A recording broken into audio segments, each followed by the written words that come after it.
Olá, boa tarde. Sejam muito bem-vindos a esse terceiro e último dia do Sapiranga Summit 2022. Mais um dia muito especial, com muitas trocas de conhecimentos por aqui. Com certeza todo mundo vai aproveitar. Teremos, como os outros 2 dias, um dia muito produtivo para todos nós que estamos participando e acompanhando de forma presencial ou online o Sapiranga Summit 2022, maior evento de inovação e empreendedorismo do Vale dos Sinos, um dos maiores do Rio Grande do Sul e do Brasil. Nasceu com o propósito de fomentar a inovação e comportamento empreendedor em pessoas e provar para empresas tradicionais que existem caminhos alternativos e não convencionais para se manterem no mercado de forma consolidada e conectadas com o futuro. Realização do Sapiranga Summit é da Prefeitura de Sapiranga, Inova Sapiranga, F2 Conexões, Mais Inovação e Sebrae X. Patrocínio da Pipe, Sicredi Caminho das Águas, Calçados Beira Rio, Informatize Centro Educacional e Amigo Internet. Iniciamos então este terceiro dia de Sapiranga Summit com o painel Um Novo Olhar para a Gestão de Pessoas em Tempos de Constante Transformação. Para esse painel, teremos como painelistas ele que é founder e CEO da GroundDev, formado em gestão de TI, com especializações em gestão de projetos e engenharia de software, com larga experiência na formação de profissionais e gestão de projetos de tecnologia. Manuel Roldão.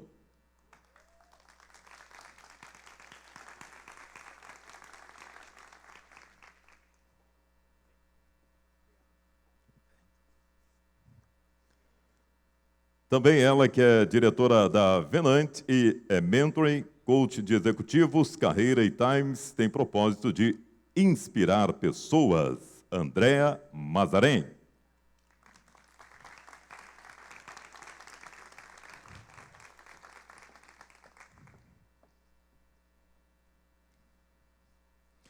E ainda ele que é diretor do Great Place to Work, é formado em comunicação social pela PUC-RS, tem MBA em Gestão Empresarial pela ESPM Sul e cursos de Educação Executiva em Relações Institucionais pelo INSPER e Alianças Estratégicas para Inovação pelo INSEAD. Trabalhou por 15 anos em veículos de comunicação e agências de publicidade antes de entrar para o time do Great Place to Work no início de 2016, com a abertura do escritório no Rio Grande do Sul.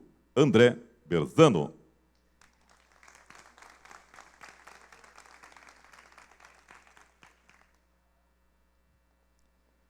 E a nossa mediadora do painel Um Novo Olhar para a Gestão de Pessoas em Tempos de Constante Transformação será ela que é responsável pela Pipe Tecnologia e Inovação, é apaixonada em ouvir pessoas, conhecer novas histórias e conectar propósitos. Desde 2001 atua na área de gestão de recursos humanos, sendo especialista em recrutamento tech, gestão de gente e cultura. Dina Gessler.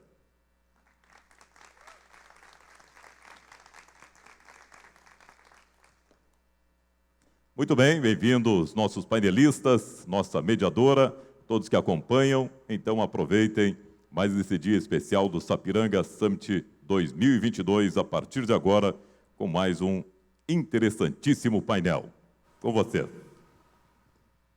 Boa tarde, pessoal. Sejam todos muito bem-vindos, sejam todas muito bem-vindas. É um prazer enorme estar aqui com vocês nessa tarde.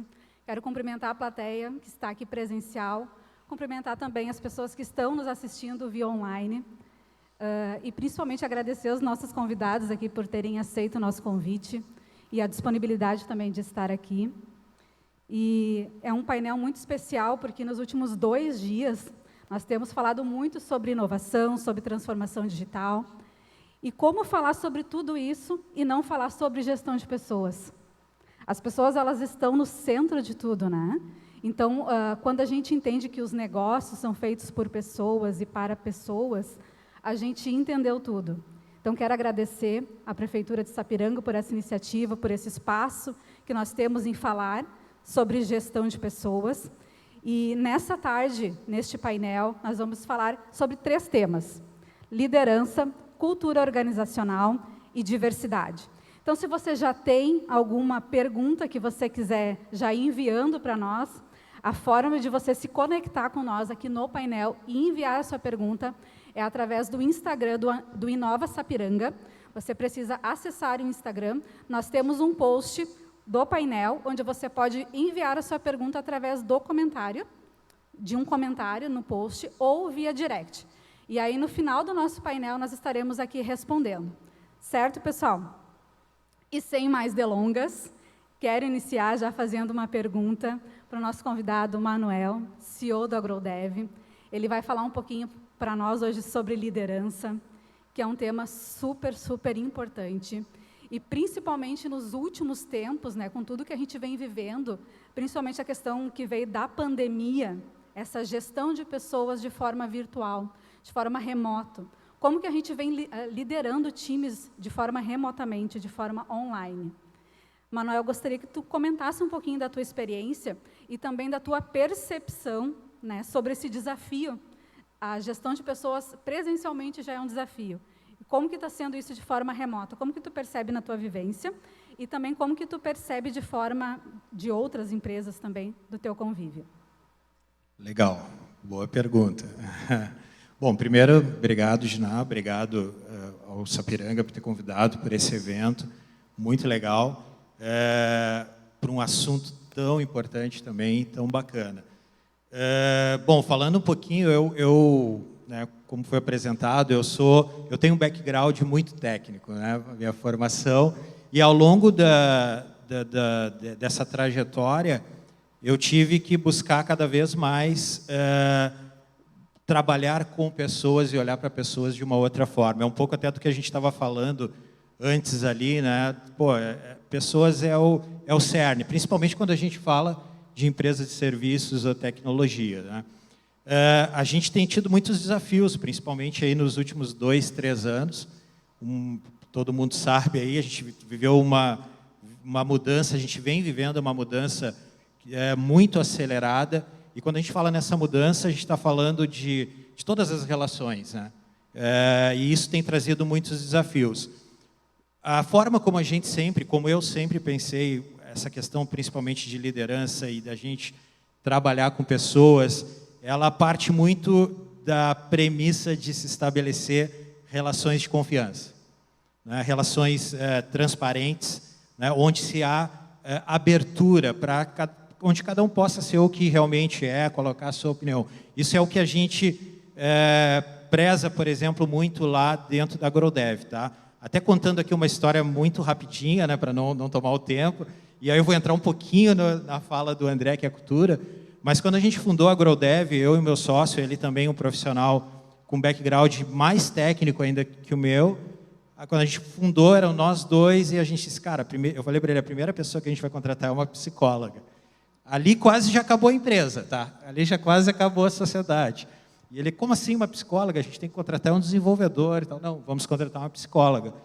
Porque eu falei, cara, a gente não vai escalar só com tecnologia, né? O pessoal do Nubank fala muito isso no vídeo de cultura.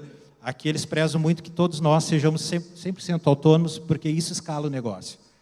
Então a gente, cara, é uma psicóloga e a gente tem que colocar as pessoas no cerne, no centro do negócio. Primeira entrega nossa, cara, qual é a cultura que a gente quer aqui dentro? E a gente vamos criar isso aqui, um deck de cultura, e vamos fazer com que isso aqui não seja uma cultura num deck para a gente postar, né? Para a gente colocar, vamos viver isso no dia a dia.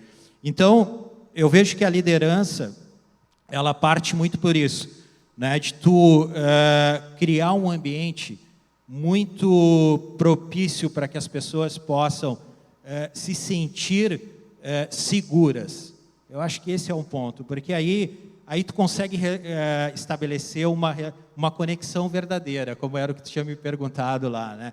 Então isso é o que a gente mais preza dentro do nosso dia a dia, né? Eu consegui estabelecer uma relação verdadeira e criar esse ambiente de segurança. E eu acho que como a gente sempre pensou dessa forma, isso nos ajudou muito nesse momento, né, onde a gente não tem mais aquela questão, eu tenho meu time espalhado por todo o Brasil, né, lugares até com fusos horários diferentes, né, culturas diferentes, etc. Pô, mas o que vai fazer a gente se conectar? É a relação de confiança. né? Então, eu vejo a liderança muito por aí, né? De estabelecer uma relação de confiança. Eu acho que esse é o principal ponto.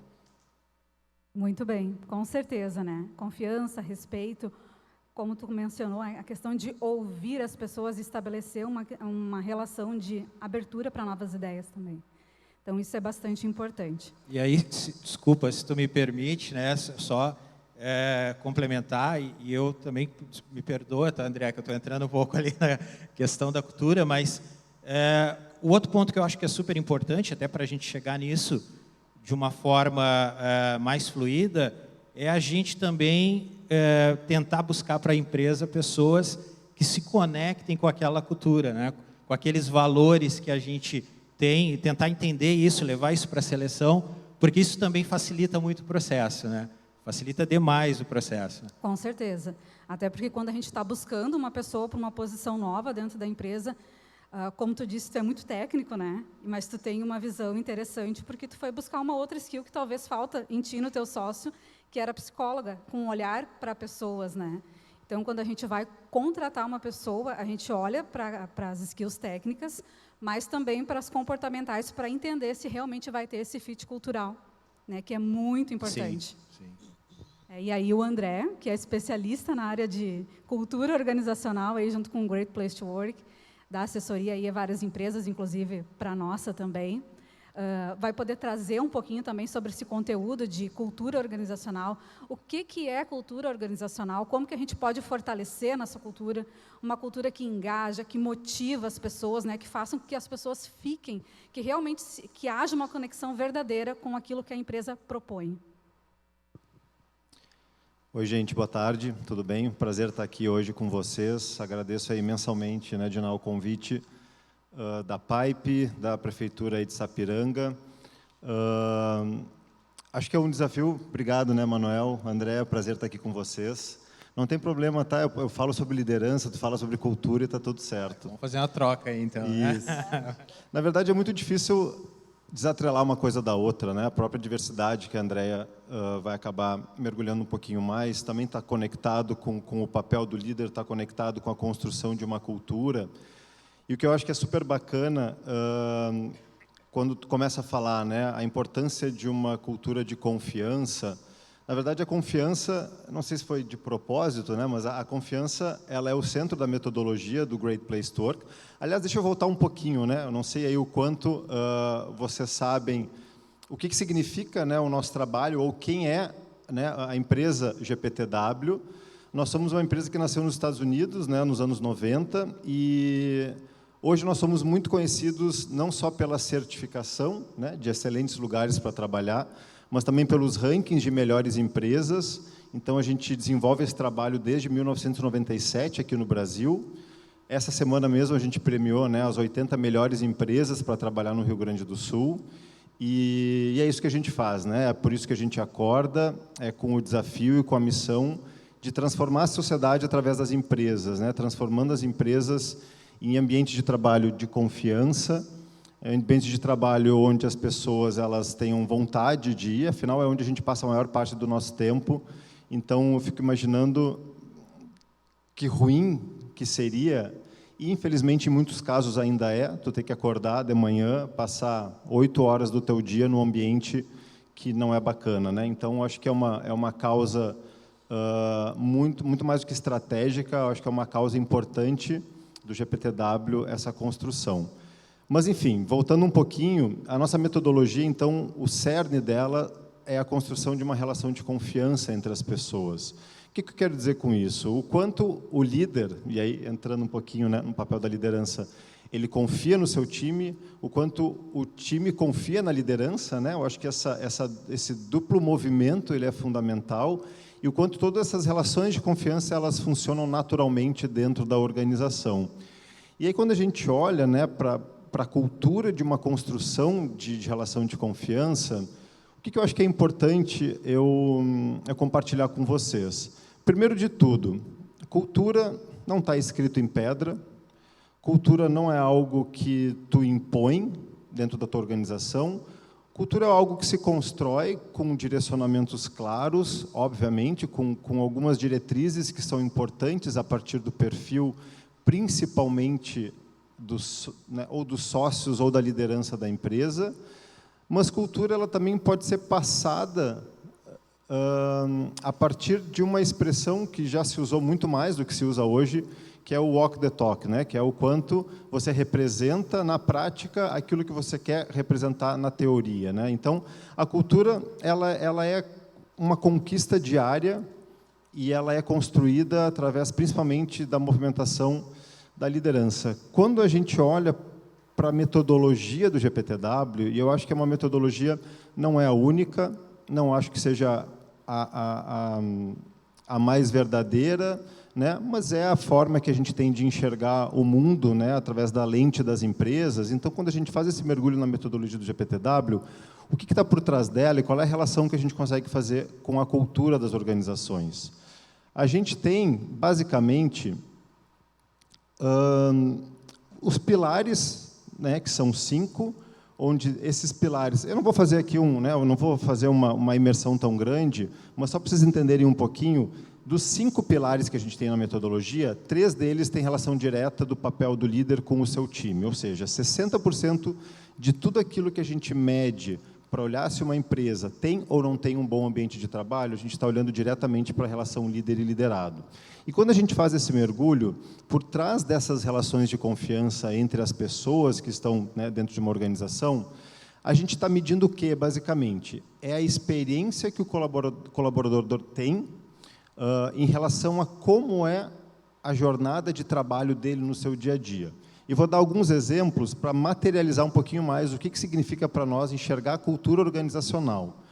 Eu, como colaborador, o que eu percebo no meu dia a dia em relação à comunicação? Como é que o meu líder se comunica? E aí eu estou falando, gente, de liderança, de comunicação informal, tá? Não é aquela lá do gestão à vista, né, que a gente está acostumado, não é a comunicação formal que vem por e-mail, que está lá no Teams, não é essa, tá? É a comunicação informal do dia a dia, do líder se posicionando como alguém que precisa ser transparente, que precisa estar acessível para as pessoas. Quais são os canais de escuta que existem, né?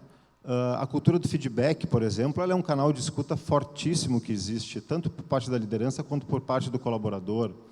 Como é que o líder inspira as pessoas a darem o seu melhor, a se conectarem com os valores, com a missão, com o propósito da organização? Como é que a empresa contrata com foco na cultura? Como é que a empresa celebra os resultados? Então, como é que essa cultura de comemoração, como é que ela funciona no dia a dia? Como é que a empresa compartilha esses resultados, não só para dentro, com o time, mas também com a comunidade, com a sociedade? Como é que ela devolve para a sociedade aquilo que, de alguma forma, ela se aproveita no seu dia a dia como, né, como um órgão empresarial? Então, enfim, gente, né, acabei já me alongando um pouquinho aqui nessa parte inicial, mas o que eu quero dizer é que a cultura é algo que se constrói no dia a dia, ela não pode ser imposta, ela tem um papel fundamental da liderança, tá? E aí, para finalizar essa parte inicial, tem um slide, quando a gente vai fazer as apresentações, né, nos nossos clientes, quando a gente vai fazer uma devolutiva para mostrar como é que está o diagnóstico de clima organizacional naquela empresa, que é a base, né, do nosso trabalho. Tem um slide muito bacana, que ele é extremamente simples, ele tem basicamente 3 pilares. O primeiro pilar, ele está ali, né, graficamente materializado com uma empresa, né, aquele desenho clássico, né, da indústria, né, que acaba ficando mais claro. Então, tem ali a empresa com as suas práticas de gestão. Do outro lado, a gente tem lá a figura do colaborador percebendo aquelas práticas de gestão, e embaixo a gente tem a figura da liderança, que é a responsável por fazer justamente a condução da cultura, das práticas de gestão, da organização, para que isso impacte positivamente ou negativamente na experiência desse colaborador. Então, gente, para finalizar, as empresas, elas podem ter as melhores práticas culturais do mundo, os melhores planos de saúde, o melhor pacote de remuneração, a melhor política de contratação, Mas se lá na ponta as pessoas não estão percebendo, não estão respirando essa cultura, não está adiantando nada. Então, a liderança, né, agora entrando um pouquinho aí no ponto da tua fala, Manuel, ela é a grande responsável por fazer essa condução. Então, invistam sempre na liderança. Isso aí, muito obrigado, André. E um dos pilares também da cultura, né, é a diversidade. E muito tem se falado, e que bom que a gente tem dado abertura para que cada vez mais as empresas possam ter esse olhar. E aí, para falar um pouco mais sobre esse tema, eu convido a Andréia, né, que foi minha professora na Universidade Fevale, e que me inspirou muito com a metodologia do coaching, né? Como que a gente pode transformar vidas também através de metodologias. Então, Andréia, eu gostaria muito que você contribuísse aí sobre diversidade no nosso painel. Ok. Boa tarde. Boa tarde a todos. Obrigada, então, pelo convite, né? Estou muito feliz de estar aqui, principalmente pela oportunidade de ter essa conversa sobre diversidade. Eu já sou antiga, no meu tempo de RH, a gente não conversava muito sobre esse tema, né? Eu já tive aí do outro lado. Então, quando se fala de diversidade, né, diversidade para mim é a pluralidade de culturas, a gente está falando aqui, né, de culturas, do jeitão de pensar, das nossas experiências vividas, né? Também aí vem da nossa identidade, da nossa trajetória, né, de um determinado grupo de pessoas, que pode ter essas características. Então, eu coloco aqui que diversidade hoje é um novo mundo do RH. E aí o RH tem que estar preparado para poder lidar com esse novo mundo. A diversidade acontece através da diferença que tem entre as pessoas. E como é que a gente pode dimensionar, né? Não consigo ficar muito sentada. Como a gente pode dimensionar essas diferenças? Através dos chamados marcadores. E os marcadores que a gente mais identifica são os marcadores, então, de gênero, né, de raça, de religião, de deficiência, de até condição financeira, uma condição financeira, da nossa educação profissional. Então, são alguns marcadores, eu digo assim, aqueles mais fortes, né, que a gente identifica. E esses marcadores definem, sim, as oportunidades que a gente vai ter na vida. Eu posso dizer assim, eu não tenho como falar de diversidade sem contar a minha história. Eu sou uma representação viva da diversidade. Eu nasci com 3 marcadores: mulher, preta e pobre. Então, nascendo mulher, preta e pobre, como é que é isso dentro da nossa sociedade? E é isso que eu trago para vocês, para a gente poder pensar nesses marcadores, né? E quando a gente pensa em marcador, é pensar quantos, né, marcadores e realmente, né, tem as pessoas, esses grupos minoritários, a quantidade de pessoas que têm grupos minoritários, elas estão dentro de um determinado lugar. Qual é a quantidade? Se a gente for pensar, pensando aqui alto com vocês, quantos médicos são negros hoje? Pensaram? Quantos negros são juízes? Quantos negros a gente pode ver que são, então, presidentes de empresas? Poucos, né? Então, é sobre isso, né? Se eu disser agora para vocês, vai entrar nesse palco um profissional da aviação, né, um piloto assim, mais, assim, a pessoa que a gente vê aí que tem aí uma credibilidade dentro do mercado e vai levar vocês para qualquer lugar. Então, essa pessoa vai subir agora nesse palco. Quem vocês pensam que subiria? Que características teria esse profissional? Podem me dizer? O que veio à mente? Acho que primeiro que seria um homem. Homem, em primeiro lugar. O que mais? Branco? Branco. Arrisca? Eu acho que eles já disseram os mais previsíveis, né? A gente pensa assim numa serenidade, né? Cabelo grisalho, quem sabe, né? Alto, olho azul. Hétero. É isso que nós pensamos. Hétero, né? É isso que nós pensamos. O que é isso, né? São nossos vieses inconscientes. Os vieses inconscientes são padrões, são modelos que nós estabelecemos aí ao longo da nossa existência.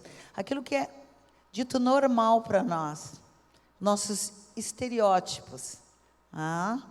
E isso impacta muito, esses vieses inconscientes, dentro da RH na hora de recrutar, na hora de selecionar, na hora de desenvolver, na hora de promover e até na hora de desligar.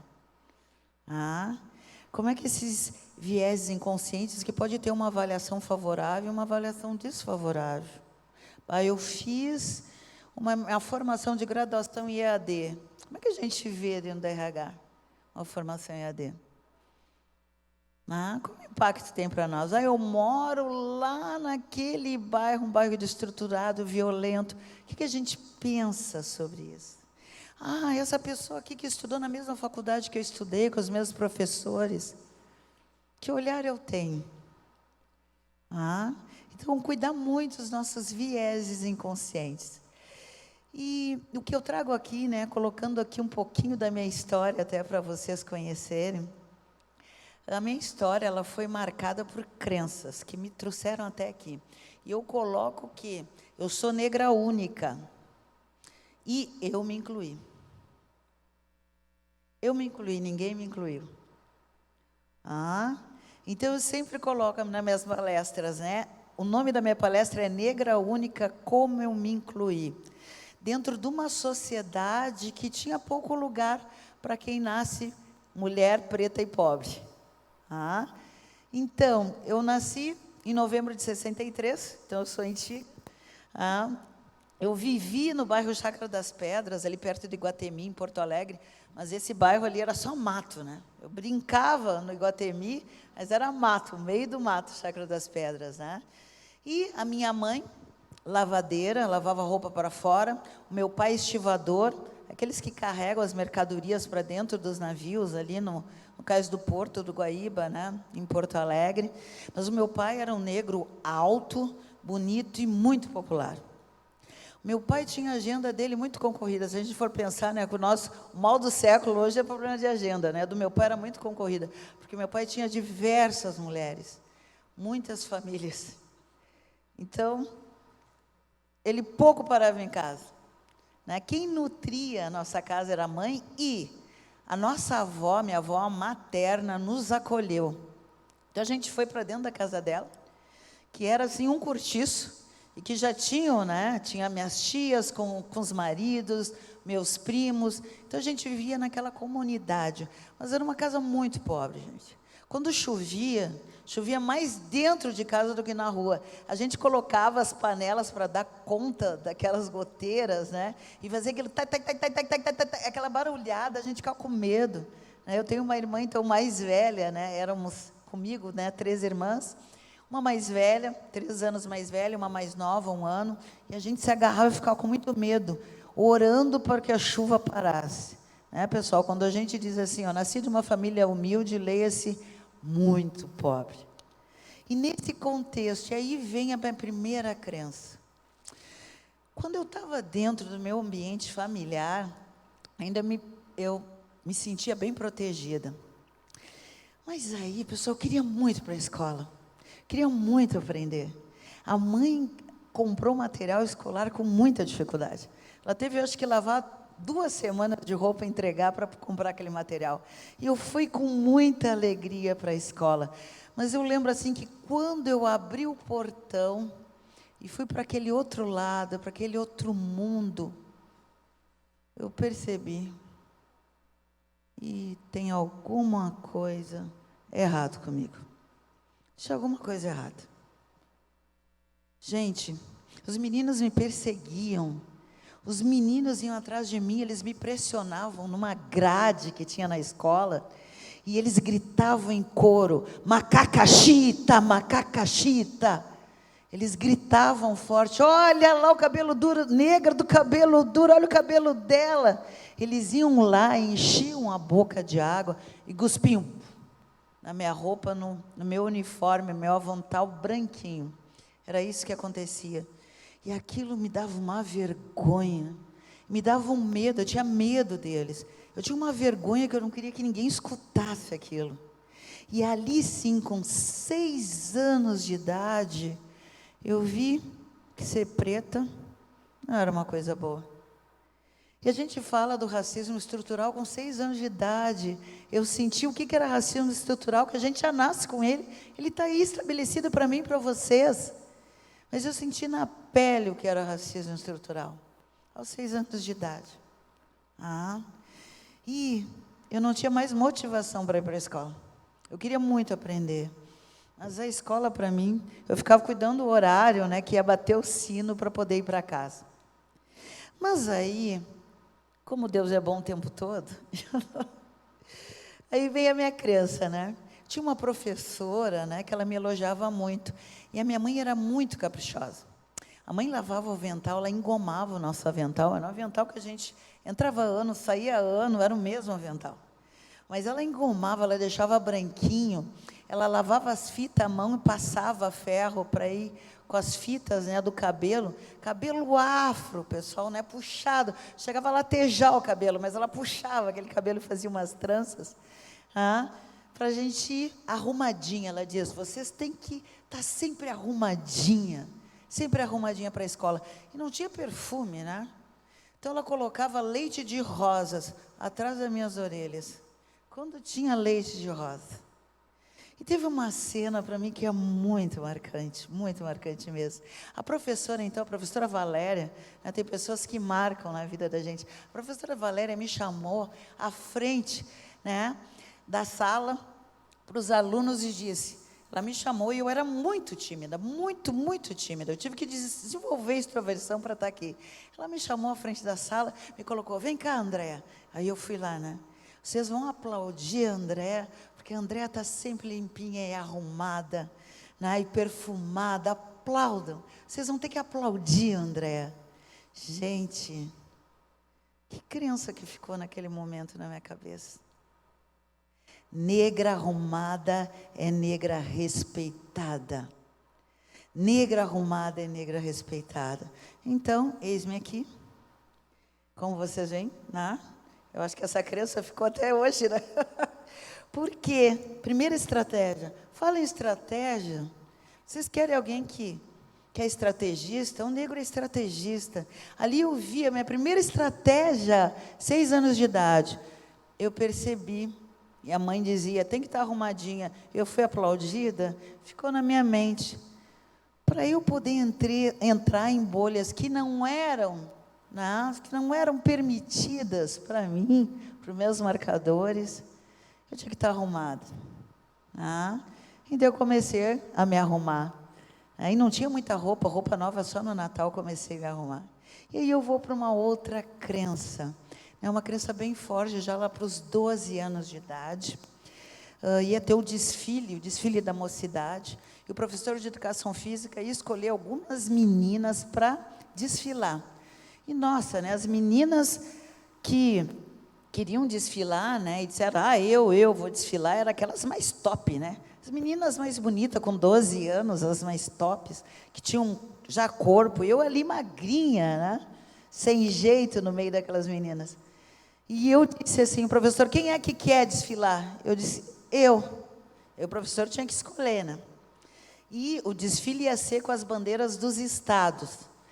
E aí o professor fulana, Márcia, Marliane, Kátia, Carla, Andréia, aí Pete Chester, né?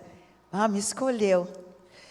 E o que aconteceu, né? Ele ia sortear as bandeiras, e todo mundo, anos 70, gente, eu estou falando, né? Todo mundo queria a bandeira do Rio de Janeiro, né? Rio de Janeiro. E eu fui sorteada com a bandeira do Rio de Janeiro. Gente, tinha que fazer Maria Chiquinha, eu não tinha cabelo para fazer Maria Chiquinha. Minha mãe pegou, né, uma peruca, que hoje é mega, né, que a gente diz, mas colocou uma chiquinha, ela lavou roupa uma semana para comprar, né, a camiseta que tinha que colocar. Eu pedi uma sainha emprestada, lavei meus tênis. A fita tinha que ser uma fita cor-de-rosa grossa. Não tinha, foi fita mimosa mesmo, uma bem fininha.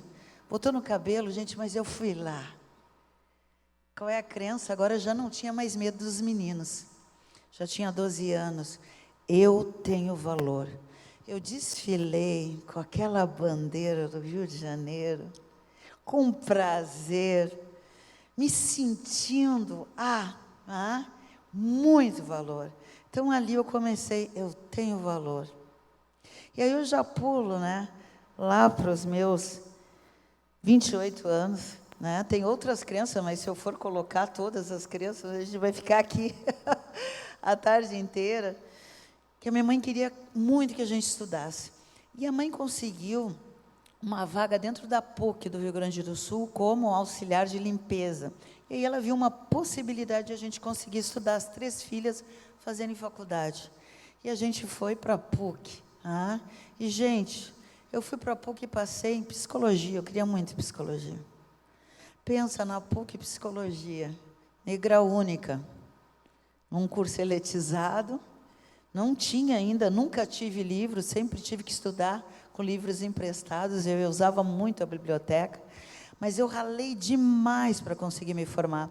E no último ano, né, um ano antes de me formar, né, eu já tinha o meu filho, na época, que hoje ela é filha, eu tenho uma filha mulher trans, né?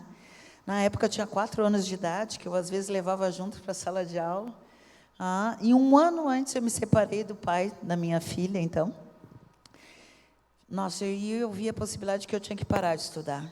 Mas, gente, eu disse, eu vou conseguir, eu vou me formar empregada. Eu me formei com 2 empregos em RH. Eu trabalhava num turno, um pela manhã, outra à tarde, 2 empregos, gente. 2 empregos. Qual é a crença? Eu posso tudo o que eu quero. E uma crença forte aí é que a mãe sempre dizia, vocês têm que estudar para ser alguém na vida. O negro não tem que ser 10, ele tem que ser 20. E a partir dali eu fui estudando, me qualificando, me profissionalizando. Eu tenho diversos cursos, diversas formações internacionais. Me formo, me foco e vou. Então, são 2 crenças, né? Uma, que eu tenho que estudar para ser alguém na vida, e outra, que eu consigo tudo o que eu quiser. A partir dali, comecei a trabalhar e ter dinheiro, e chegar até aqui. Né? Hoje, então, eu sou uma profissional que já tive dentro de uma organização, consegui, acho que assim, eu abandonei as minhas crenças, foi uma ruptura, e de crenças eu fui para o meu propósito hoje, que é inspirar as pessoas para revelarem o melhor de si. Então ficou lá atrás. Hoje eu me arrumo porque eu gosto de me arrumar. Eu me amo, gosto muito de me arrumar, sei qual é o meu valor, sei as minhas fortalezas, as minhas fraquezas, as minhas vulnerabilidades, mostro as minhas vulnerabilidades. Hoje, quando eu cheguei aqui conversando com a Diná, né, estava cheia de borboletas na barriga. Cada evento que eu vou palestra, tem borboletas na barriga. Eram borboletas amarelas, ainda bem que estava combinando com a roupa, né, com o modelito, né? Mas tem isso, né? Tem isso. Mostrar a vulnerabilidade, a minha força hoje. O que eu faço, né, para inspirar as pessoas? Hoje, então, eu sou docente, e hoje eu cheguei, né, na minha carreira, sou docente na Fevale, na Universidade Fevale, sou docente coach da Fundação Dom Cabral. Hoje eu desenvolvo pessoas, eu sou mentora de mulheres negras, sou coach de executivos, coach de times. Então é isso, é ajudar a ampliar a consciência humana. Por quê? E aí a gente entrando em diversidade, por que eu conto a minha história, né, já para finalizar? Eu conto a minha história porque eu não fui incluída, eu tive que me incluir. Então, o que é possível as empresas flexibilizarem, olharem, para colocar o diverso dentro da organização?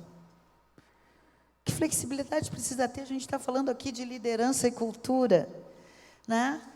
O que precisa ser mantido dentro da cultura, transformado dentro da cultura, para criar ou até potencializar uma cultura de diversidade, uma cultura inclusiva. O que a alta administração, as lideranças, a equipe precisa entender, compreender, né, sobre diversidade, para que eles possam fazer diferença. E até trabalhar em relação nessa flexibilidade que eu falo, né, até em recrutar pessoas, flexibilidade dos viés inconscientes, aí ficar conectado, consciente, que todos nós temos viés consciente, eu e vocês, todos, mas como é que isso impacta aí na entrada? Por que o diverso não entra? E a gente escuta, né? André, eu coloquei lá, divulguei uma vaga, mas não veio nenhum negro, não veio nenhuma pessoa, né, trans, não veio nenhuma pessoa LGBTQIA+, não veio nenhum deficiente. O que acontece? Quais são os meus requisitos para que essas pessoas não venham? Ou, às vezes, elas percebem e olham para a empresa, poxa, essa empresa não tem nenhum negro.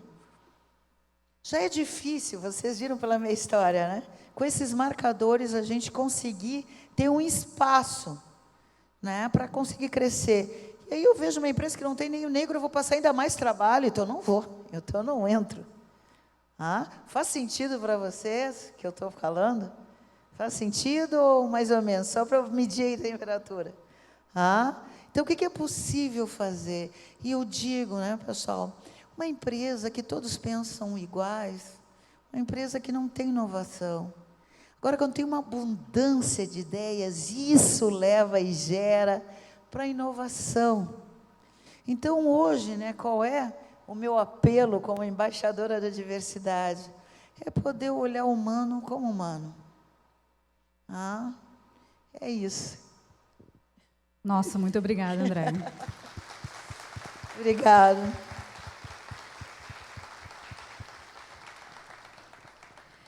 Gente, ela conta essa história em 1h30. Pensa que resumir isso em 15 minutos não é nada fácil, né? Ainda tem muito para contar, mas foi uma pílula. Uma narrativa excelente, com certeza a gente conseguiu entender todo o contexto. E realmente a questão da inclusão é muito complexa ainda no nosso cenário, né? Sim. E aí, voltando um pouquinho para as lideranças, eu quero fazer a mesma pergunta para o Marcelo e para o André. Né? Quais são os desafios hoje, os principais desafios que as lideranças elas vêm encontrando, principalmente nesse cenário de inovação, nessa questão de cultura? O que vocês veem hoje? Quais são os principais problemas que as lideranças vêm enfrentando? Tem que falar agora, depois complicou. Eu acho que o que a Andréia está trazendo aqui também é um desafio para a liderança. Tu sabe que a gente... eu não cheguei a falar um pouquinho da GrowDev, mas a gente é uma empresa que forma profissionais, né, principalmente para a área de tecnologia.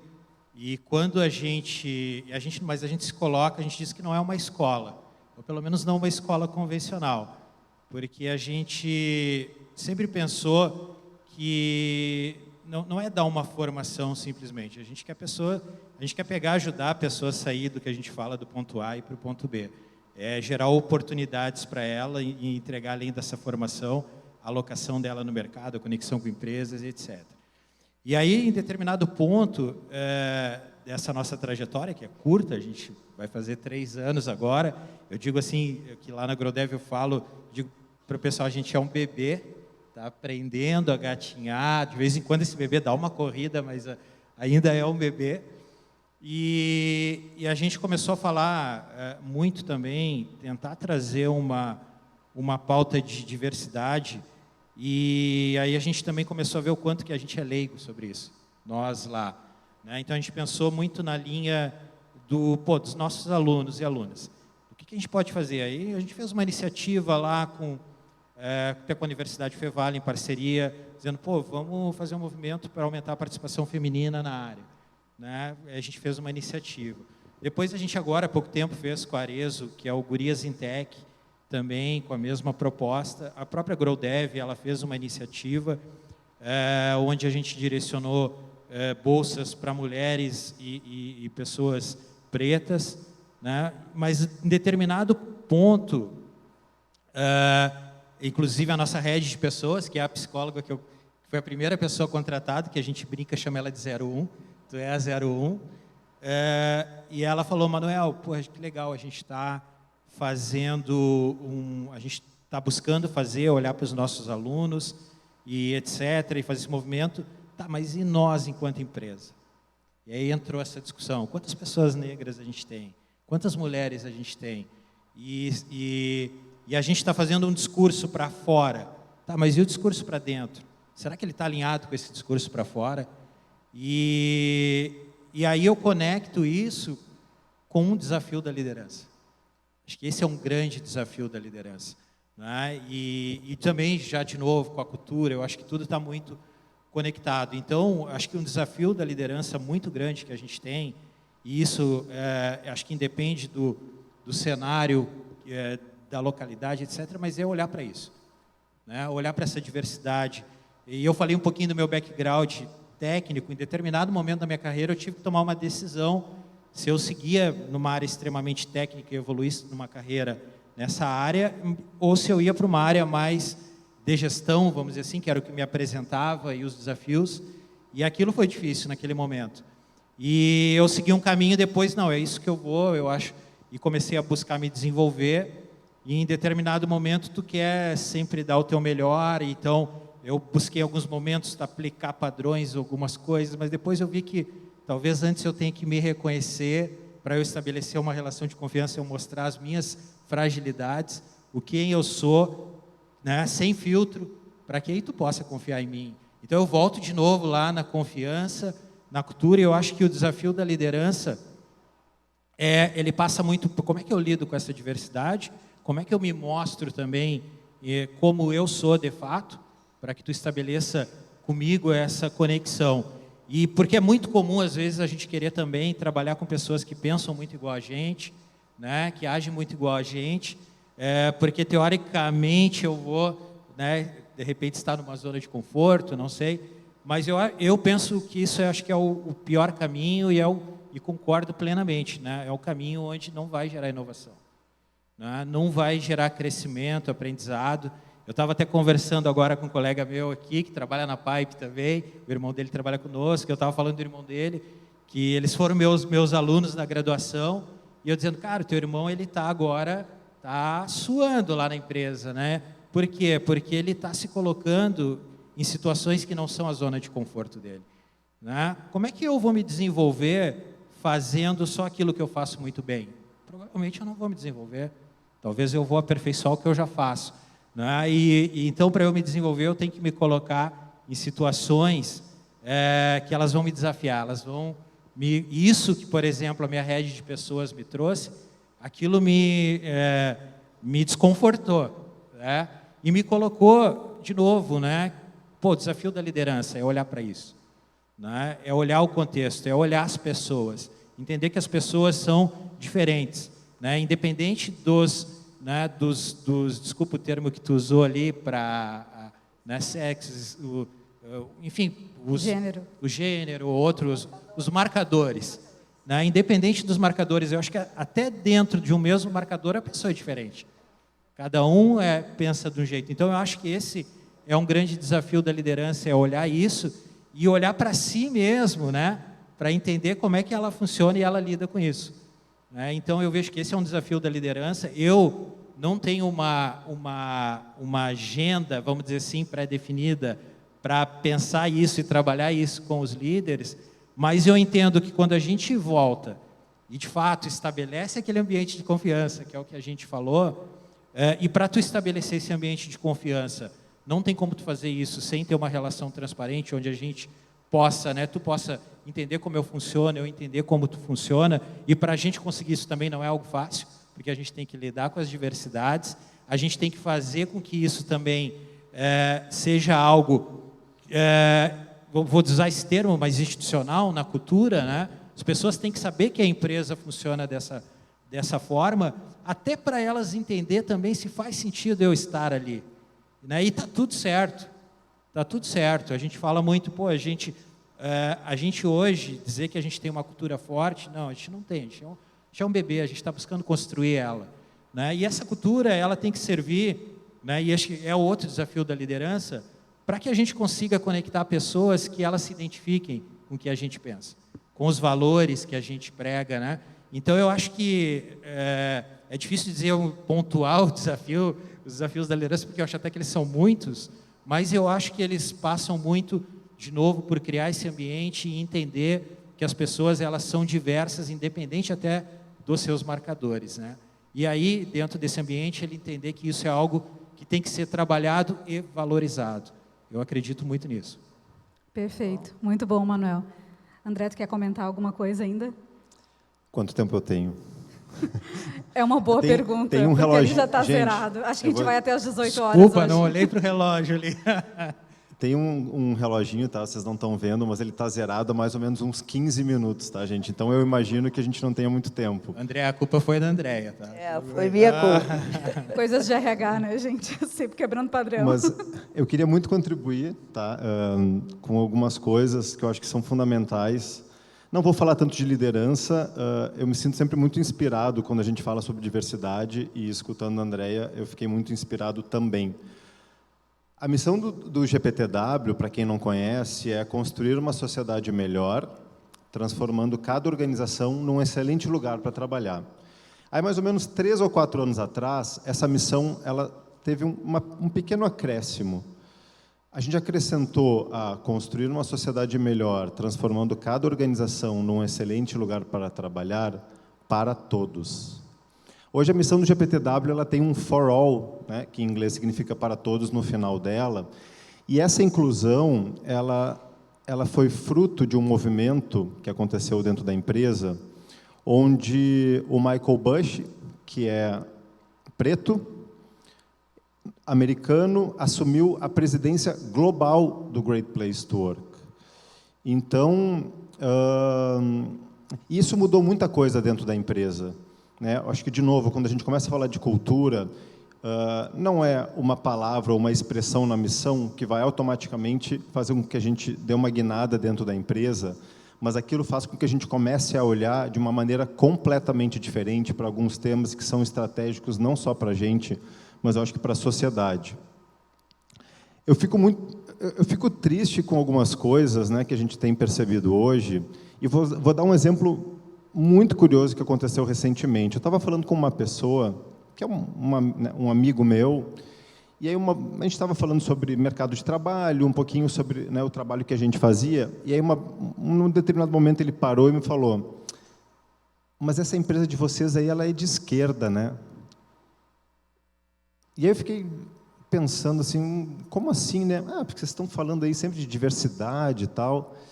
E aí eu fiquei pensando assim, puxa, mas será que a pauta da diversidade, né, é algo que tem que estar atrelado a uma questão política, né? Será que falar de políticas sociais precisa estar atrelado a uma pauta política de esquerda? E aí, pegando carona, eu não quero entrar em política, tá, gente? Longe disso. Mas ainda pegando carona com esse tema, recentemente, né, eu estava assistindo alguma coisa na televisão, e aí era um grupo de empresários que queriam fazer alguns questionamentos, né, para os 2 candidatos à presidência, e a única coisa que eles perguntaram era sobre o futuro da economia. Aí eu fico pensando, mas e o resto, né? E as pessoas, e a sociedade, e o mundo, será que só o que interessa para aqueles empresários é a economia? O que move a economia? O que está por trás de tudo isso? Então, né, não quero realmente, assim, eu acho que esse é um tema bastante complexo da gente analisar, mas o que eu queria falar, até para voltar um pouquinho, né, com um pouco da pergunta da Dinah, para finalizar a minha parte, quando a gente olha de novo para a cultura, eu não vou falar sobre cultura da diversidade, mas eu vou pegar carona na cultura da diversidade para fazer um gancho um pouquinho com uma das partes, né, que foram propostas a serem debatidas durante esses 3 dias aqui do Sapiranga Summit, que é a questão da inovação. Isso vale para a diversidade também, tá? Eu só não vou usar a diversidade como meu modelo, como uma referência. Mas como é que a gente constrói uma cultura da inovação dentro das empresas? E é mais ou menos pegar essa referência e colocar isso como uma cultura da diversidade, dar no mesmo. Como é que se constrói uma cultura da inovação? Não é com investimento em tecnologia, não é criando uma área de P&D dentro da empresa, não é tendo um grupo de pessoas específicas que vão pensar 24 horas por dia sobre inovação. Tu constrói uma cultura de inovação, e, de novo, isso vale para uma cultura de diversidade também, tendo pessoas que entendam o que está por trás da inovação. Proximidade, então a cultura de líderes próximos que escutem, que deem autonomia para as pessoas, que incluam as pessoas nas decisões, né? E não apenas as pessoas sejam meras operadoras de uma determinada atividade. Então, a cultura da inovação ela é muito mais forte do que simplesmente um decreto que vai fazer com que a empresa invista X milhões de reais num determinado produto e, automaticamente, com isso, ela passa a ser uma empresa inovadora. Não funciona dessa forma, tá? E, para terminar, gente, já que a gente foi tão inspirados aqui pela Andréia, eu também queria tentar deixar um pouquinho de inspiração para vocês. O GPTW, nós não somos uma empresa de esquerda, né? Nós não nos posicionamos politicamente e a gente faz aquilo que a gente acha que é certo para a sociedade. E uma das coisas que a gente acha que são certas para a sociedade são criar vagas intencionais. 2 anos atrás, a gente criou uma vaga intencional para pessoas pretas, aqui no Rio Grande do Sul. Foi um desafio, mas, felizmente, a gente teve ótimos candidatos. A gente tomou muito pau no LinkedIn, foi impressionante, né? A quantidade de pessoas que nos atacaram por a gente ter feito esse movimento, mas a gente, resistiu, a gente acha que isso é importante, é uma reparação histórica. A gente contratou, o Maurício voou, hoje ele já está no nosso time de São Paulo, ele foi contratado por um time do GPTW de São Paulo. E por que eu estou contando isso? Porque agora, semana passada, a gente abriu uma nova vaga, não foi vaga intencional, mas, coincidentemente ou não, a gente contratou mais uma pessoa preta para o time. E uma das coisas que mais chamou a atenção, quando a gente estava fazendo o processo seletivo, é que o Luiz, que foi a pessoa que foi contratada agora pelo GPTW, ele nos falou uma coisa muito legal, que foi ter dito o seguinte: puxa, essa empresa tem um presidente, um CEO, que é preto, e isso me representa. Gente, eu não sei vocês, mas eu poderia ficar o resto da tarde aqui fazendo perguntas e entendendo um pouco mais de cada cenário. Mas o nosso tempo finalizou, e já faz tempo. Então, só me resta agradecer. Não sei se temos alguma pergunta, tem espaço também para responder alguma coisa. Não? Não temos? Então, gente, muito obrigada pela presença de cada um de vocês. Agradeço novamente aos nossos painelistas e uma boa tarde a todos. Obrigado, gente. Obrigado.